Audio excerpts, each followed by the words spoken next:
Hey, Dr. Tom Preston here, President, Head Coach, Founder of Full Circle Coaching and Consulting, helping you become more so you can do more and have more of what your heart authentically desires. In this video, I want to talk to you about 3 T's. And you're probably, if you're a reasonable person, ask yourself, what the hell does 3 T's got to do with my life and my business, Tom? How is this going to help me? Well, you're going to have to stay with me until the end to really understand what this is all about and how this is going to impact your business. So stay with me until the end.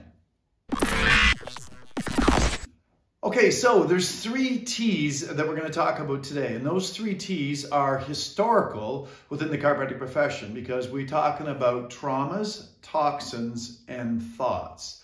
Also talked about physical stressors, biochemical stressors, and mental emotional stressors, okay? Because one of the challenges that when I talk to clients a lot of times, my coaching clients, is that they don't know what to say to people to get away from talking about symptoms. How do you stop talking about symptoms? How do you position people to understand the bigness of what it is you do? How do you get people to focus on the nervous system? Well, one of the things you need to do is stop talking about pain. And there was another video I shot recently that basically would help you completely understand why you should stop talking about pain, because it's a terrible indicator of how healthy people are. But, you know, go and watch that other video in order to understand that piece of the puzzle. But for today, what I want you to understand is how these 3 T's can be brought into your conversation with people, particularly around the day-to-day operations of your office, the table talk we often refer to it as, in order to see how that's going to play a role. So let's talk about positioning this with a client when you're actually, when they're actually coming into the office. One of the, in my opinion, if you're not focusing on pain, then one of the worst things you can ask people is, how are you feeling, Mrs. Jones? Well, I can tell you that most commonly people are either going to do one or 2 things. They're going to go off on a tangent and tell you their life story and why, their bunions hurt and that hurts and they've got a bit of gas and they've got this and that, and things you're like, you really don't need to hear in order to be a competent healthcare provider, right? Or they're going to give you the stock answer, which is, I'm fine. When really they're not. They're really not fine. And so, that question of how are you or how are you feeling is really not a great question to ask. Let me give you a series of potential better questions to ask that ties in the historical concepts here that are the 3 T's, as I said, trauma, toxins, and thoughts. Now, how does this reference to chiropractic and the nerve system? Well, the nerve system's job is to adapt the human being to its environment, both internally and externally. So our nerve system, tied in with our hormonal system, of course, endocrine system, is always looking at our internal environment and deciding whether we're too hot or too cold, or whether our blood is too acidic or too alkaline, or whether our heart's beating fast enough or slow enough, or stroke volume and our lungs is high enough or slow enough. So that's part of the job of the nerve system. The other job is to, on the physical front at least, is to look at our external environment and look for threats and find out again whether there's a saber-toothed tiger coming to take us out of the gene pool, or whether in fact it's too hot out and we need to start to increase our heart rate and open up our capillary beds and get some blood to the exterior so we can start to sweat, so we can take down our internal heat thermostat and our internal temperature as one example of possibly thousands, okay? So one of the jobs then of the nerve system, as I said, is to adapt to that, but it can adapt to a lot of things. So for example, if you're looking at a physical stressor, if I was to just, jump off of this desk right now, pretty sure I could adapt to that physical stressor without any great, complications to my life or my body or to my nerve system's ability to adapt.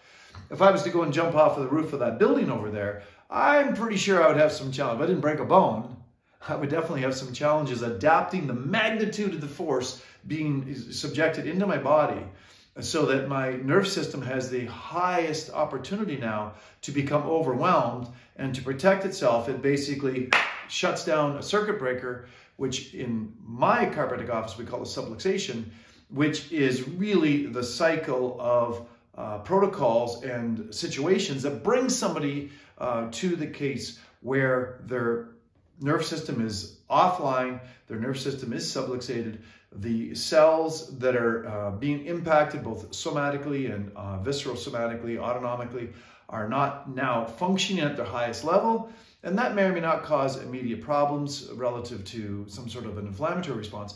but it's going to cause weakness to those cell structures down the road, X numbers of hours, days, or weeks. And as they go through their apoptosis and go through their cycles of repair, you're going to get a weaker cell structure. You get weakened cell structure. You're going to end up with cells that aren't, as they organize together into tissues, glands, or organs, they're not going to be functioning properly.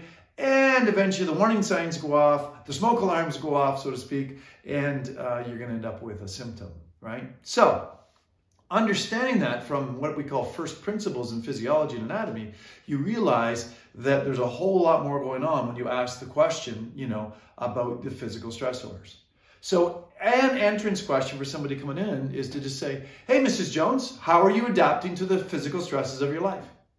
Because that has massive clinical implications for you as a doc, and it's also just a super smart question to ask as you get them thinking about things. Now, you could also take that same type of thinking and you could ask them about, hey, Mrs. Jones, how are you adapting to the chemical stressors of life? Hey, Mrs. Jones, have you been overwhelmed by any mental emotional stress since I saw you the last time?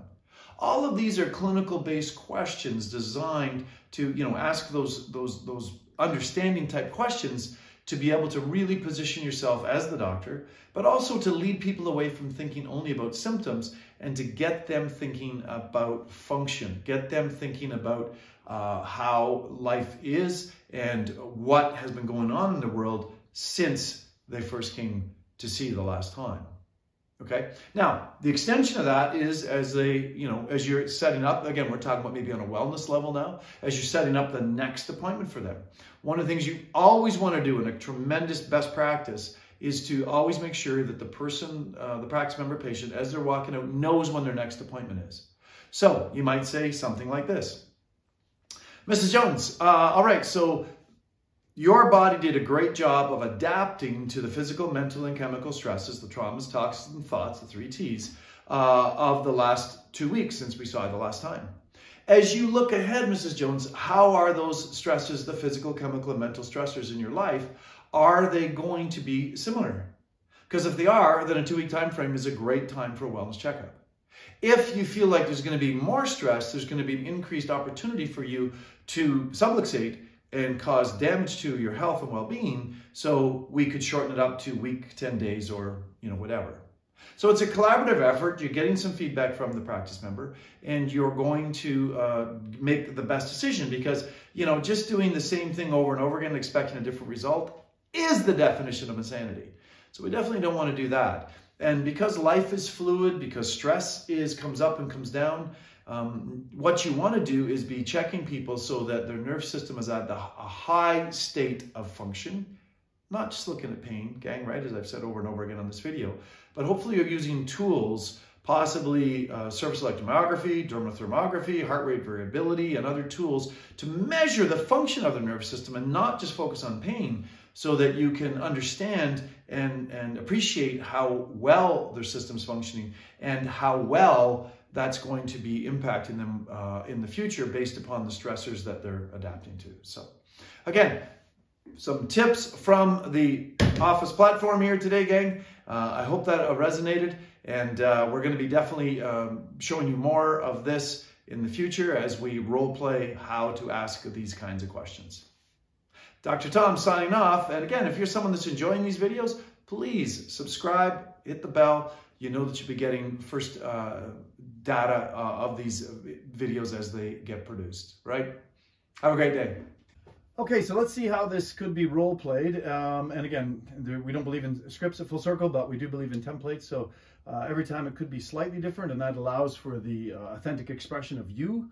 So that's why we don't believe in scripts, just so you know, and stuff, right? So we got Talia here. We just finished her adjustment, and we're going to be setting up her next appointment. So going to be chatting with her, and then she's going to be, sitting up, and we can have a conversation, all right? So, okay, so Talia, great adjustment. Well done. Nerve system's on fire, yeah? Yeah. All right, awesome. So as we go forward in this next wellness appointment, what we want to do is keep your nerve system at maximum adaptation, correct? Yeah. Okay, so relative to the stressors you've been through in the last 2 weeks since your last appointment, the physical, chemical, and mental emotional ones, and you look ahead, do you think the stressors are going to be the same, or a little less intense, or a little more intense? Because that will help us decide, where we should be booking this. Should we be booking it at the same time frame? Because that went well. right? Or should we book in a little closer or a little farther? What's your feel based upon looking ahead at what's ahead of you in the next couple of weeks? Probably less stress because exams are over, so the mental stress is down. Yeah. You're not going to take on any brand new, weird and wonderful physical outdoor adventure sports. No. Okay, and you don't plan on taking on any new biochemical stresses like tequila poppers for breakfast? No. Okay, good. So therefore, the stress should be less. This adaptive stress checkup was awesome. There was hardly any tension, hardly any subluxation. So we went 2 weeks. So do you want to leave it at 2 because you know that works, or do you want to go to 2.5 or 3? 2.5. All right, 2.5 it is. So we'll get you set up at the front desk on your way out, and we'll see you in a couple of weeks, okay? Yeah. All right, great. And that's literally, folks, how simple it is, right? It's just an interaction. It's a collaborative effort. So you're still the leader. You're still the captain of the ship, but you get Tally's input in order to know what is the best way to do this. Look, if you're enjoying these videos, please hit the subscribe button. You'll be the first to know when they come out. Again, Dr. Tom helping you become more so you can do more and have more of what your heart desires.